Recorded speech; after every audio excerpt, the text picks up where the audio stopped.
ఆంధ్రప్రదేశ్ మాజీ సీఎస్ జవహర్ రెడ్డి విశాఖ వేదికగా భారీ భూ కుంభకోణానికి పాల్పడ్డారని, అందుకే ఆయన గతంలో సీఎస్తో పాటుగా రిజిస్ట్రేషన్ శాఖను కూడా తన వద్దే ఉంచుకున్నాడు అంటూ ఆయన మీద కొన్ని ఆరోపణలు వస్తున్నటువంటి నేపథ్యంలో నిజంగా జవహర్ రెడ్డి విశాఖ వేదికగా భారీ కుంభకోణానికి పాల్పడ్డా, అందుకే రిజిస్ట్రేషన్ శాఖను కూడా తన వద్దే ఉంచుకున్నాడా అనే అంశం గురించి మనం విశ్లేషణ చేసుకునేటువంటి ప్రయత్నం చేద్దాం. ప్రస్తుతం మనతో పాటు ఉన్నారు ప్రముఖ రాజకీయ విశ్లేషకులు, ప్రముఖ సీనియర్ జర్నలిస్ట్ దుర్గా వడ్లమణి గారు. వారితో మాట్లాడదాం. దుర్గా, నమస్తే అండి. నమస్తే. ఆంధ్రప్రదేశ్ మాజీ సీఎస్ జవహర్ రెడ్డి విశాఖ వేదికగా భారీ కుంభకోణానికి, అది కూడా భూ కుంభకోణానికి పాల్పడ్డారని, భూ కుంభకోణానికి పాల్పడడం కోసమే ఆయన సీఎస్ పదవితో పాటుగా రిజిస్ట్రేషన్ శాఖను కూడా తన వద్దే ఉంచుకున్నాడు అనేటువంటి ఆరోపణలు ఆయన మీద బలంగా వినపడుతూ ఉన్నాయి. దీని మీద మీ విశ్లేషణ ఏంటి? ఇప్పుడు ఆయన ఎప్పుడైతే జగన్మోహన్ రెడ్డి గారి దగ్గరికి వచ్చారో ఆయన వ్యవహార శైలి మారిపోయింది. అంతకుముందు ఆయన మీద అంత ఆరోపణలు ఏమీ లేవు. ఫస్ట్ ఆయన చాలా మంచి పేరే తెచ్చుకున్నారు. అయితే టీటీడీకి వచ్చాక ఆయన మీద ఆరోపణలు వచ్చాయి అంటారు. కాకపోతే అంతకుముందు ఆయన మీద మంచి పేరు ఉండటంతో ఆయనకి ఇంకా పెద్ద పట్టించుకోలేదు అప్పట్లో తెలుగుదేశం వాళ్ళు. కాకపోతే ఇప్పుడు ఈయన దగ్గరికి వచ్చాక ఈయన మీద చాలా ఆరోపణలు వచ్చాయండి, మామూలుగా కాదు. ఇంకో విషయం ఏమైందంటే ఈయన మీద మూర్తి యాదవ్, ఆయన ఎవరు జనసేన అతను ఎవరు కార్పొరేటర్ మూర్తి యాదవ్, అయితే ఆయన ముందే ఆరోపణలు చేశారు. ఈయన 800 ఎకరాల అసైన్డ్ భూముల్ని కొనుగోలు చేశాడు బినామీ పేర్ల మీద, ఈయన భూ కుంభకోణం చేశారు అని నా దగ్గర ఆధారాలు ఉన్నాయి అని చెప్పారు. ఈయన ఆధారాలు ఉన్నాయన్నప్పుడు ఈయన ఒక్కసారి కూడా ప్రెస్ ముందుకు వచ్చి నేను చేయలేదని కానీ చేశానని కానీ చెప్పలేదు. మనం అది కూడా మాట్లాడుకున్నాం. అయితే ఇవాళ దీని మీద ఎందుకు వచ్చిందంటే ఇప్పుడు ఈయన మాజీ అయిపోయాడు. నిన్న చంద్రబాబు నాయుడు గారి దగ్గరికి వెళ్ళి కలుద్దామని అనుకున్నాడు, కలిశాడు, కానీ చంద్రబాబు నాయుడు గారు పెద్ద పట్టించుకోవాలా. ఇప్పుడు ఇన్ని తప్పులు చేసిన వ్యక్తి మళ్ళీ కొనసాగాలని ఎలా అనుకుంటారండి అసలు ఆ పదవిలో? ఇంత ధైర్యం కదా వీళ్ళకి. ఇట్లా ప్రజలు గమనిస్తున్నారు కదా, ప్రభుత్వాలకు అర్థమవుతాయి కదా, కొత్తగా వచ్చే వాళ్ళకి తెలుస్తాయి కదా మీరేం చేశారు ఏం చేయలేదు అని.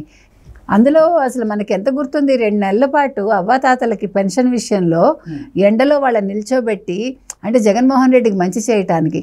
ఈవెన్ అంతకుముందు మనకు గుర్తుంది, మొన్న కూడా ఎలక్షన్స్ ముందు 4వ తారీఖు ముందు శనివారం నాడు శుక్రవారం వాళ్ళకి డబ్బులు వేయడానికి కూడా ప్రయత్నించాడు కదా, ఎవరికి స్కీములు పెట్టి. అది ఒప్పుకోలేదు కోర్టు. నేను అనేది ఏంటంటే నువ్వు ఒక ప్రభుత్వం మీద నీకు అభిమానం ఉంటే ఉండని, నీ పొజిషన్ మర్చిపోకు. ఈరోజు రిటైర్ అయ్యే ముందు నువ్వేం బాగుకుని వెళ్తున్నావు? ఒక చెడ్డ పేరుతో ఇంటికి వెళ్తున్నావు అంటే ఆస్తులు సంపాదిస్తే సరిపోతుంది అక్రమంగా? ఇవేం అవసరం లేదు, పేరు అవసరం లేదా మనిషికి? ఒక నీతి నిజాయితీ అక్కర్లేదా?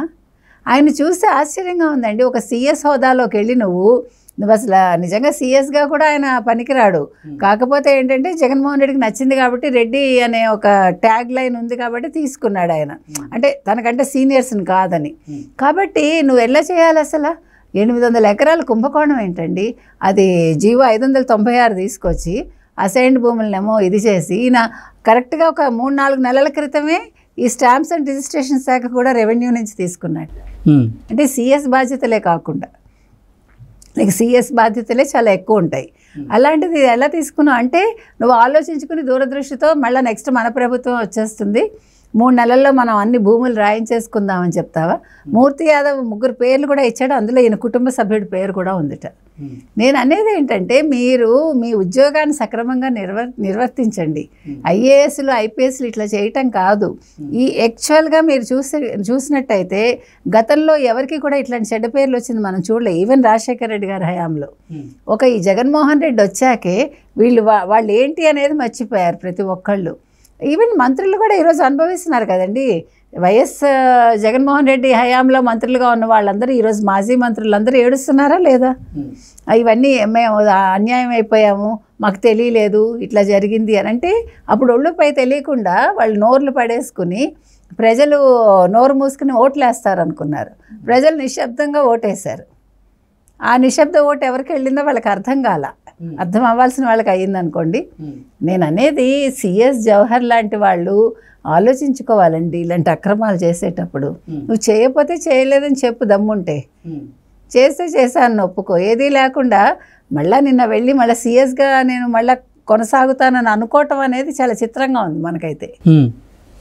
అంటే ఆయన పదవీ కాలం అసలు ఈ నెల చివరికి అయిపోతుంది కదా, మరి ఆయన కొనసాగుతారని ఎలా అనుకున్నారు? అలా కాదండి, మామూలుగా అయితే కొనసాగుతారు. ఇప్పుడు ఆయన పదవీ కాలం నెలాఖరు వరకు ఉంది కాబట్టి ఇప్పుడు చంద్రబాబు నాయుడు గారు 9న కాకపోతే 12న కదా పదవీ స్వీకారం చేస్తామన్నారు. సో నెలాఖరు వరకు ఆయన మామూలుగా మంచిగా ఉండుంటే కొనసాగేదానికి అవకాశం ఉంది. ఆయన లీవ్ కోరినట్టున్నారు. లీవ్ ఇప్పుడు కోరాడు. ఆయన వెళ్ళింది నిన్న పర్పస్ వేరు. వెళ్ళాక ఆయన ముభావంగా ఉన్నాక మిగతా వాళ్ళు చెప్పారు నువ్వు లీవ్లో వెళ్ళు నాయన అంటే ఇప్పుడు వారం రోజులు లీవ్ పెట్టాడు ఆయన. ఈ నెలాఖరికి రిటైర్ అయిపోతాడు ఆయన. ఆల్రెడీ ఆంధ్రప్రదేశ్కి కొత్త సీఎస్గా నీరవ్ కుమార్ ప్రసాద్ గారు జాయిన్ అవుతున్నారు. సో ఇప్పుడు జవహర్ రెడ్డి గారి పోస్టింగ్ పరిస్థితి ఏంటి అంటే ఏం చెప్తారు? ఆయన పదవి బాధ్యతల నుంచి పక్కకు పెట్టేశారుగా, వచ్చేసింది, అది కూడా జీవో వచ్చింది. ఆయన తీసేశారు, సీఎస్గా తీసేశాక ఆయన పోస్టింగ్ అయిపోయింది. అయ్యాకే ఈయనకి ఇచ్చారు నీరబ్ కుమార్ ప్రసాద్.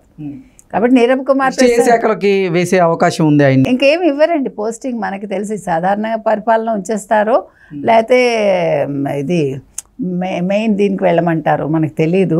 నాకు తెలిసి ఇంక పోస్టింగ్లే ఉండవు. ఇంకా హార్డ్లీ అంతా ఇవాళ అప్పుడే 6వ తారీఖు 7వ తారీఖు. సో 7 అనుకున్నా కూడా ఇంకంతా ఇంక నెలాఖరు వరకు ఆయనకి ఇంకో 23 రోజులు. ఇంతకీ భోగాపురం ఎయిర్పోర్ట్ పక్కన సిఎస్ జవహర్ రెడ్డి నిజంగా కుంభకోణానికి పాల్పడ్డారా? అందుకే ఆయన బయటకు వచ్చి ప్రెస్ మీట్ పెట్టి దాని గురించినటువంటి సమాచారాన్ని బయటికి చెప్పలేకపోతున్నారా అంటే ఏం చెప్తారు?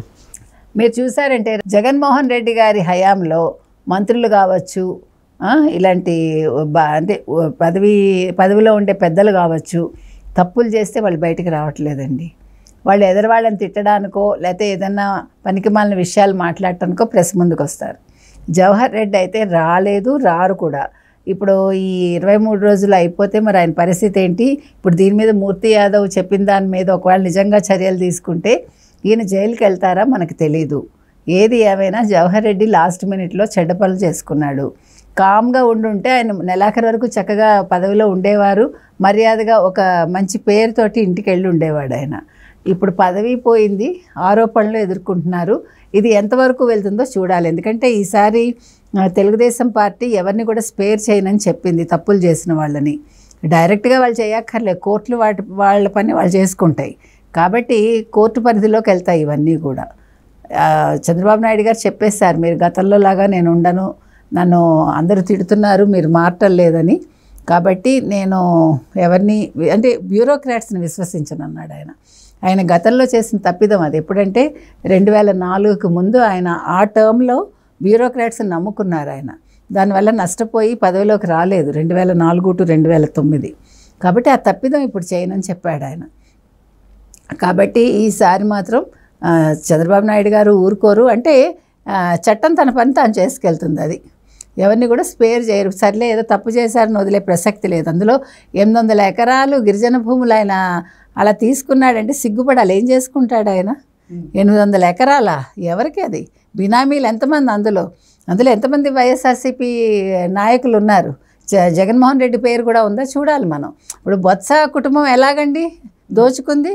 వైజాగ్ మొత్తం, శ్రీకాకుళం, విజయనగరం మొత్తం, పార్వతీపురం అన్నీ దోచేసుకుంది కదా. అందుకే ప్రజలు వాళ్ళ ఫ్యామిలీ నలుగురికి కూడా బుద్ధి చెప్పారు. ఒక్కళ్ళు కూడా నెగ్గలేదు నాకు తెలిసి. కాబట్టి జవహర్ రెడ్డి గారు అనవసరంగా చేసుకున్నారండి చివరి దశలో. దానికి ఆయన ప్రతిఫలం ఆయనకి ప్రభుత్వమే ఇస్తుంది. ఓకే అండి, థ్యాంక్ యూ సో మచ్.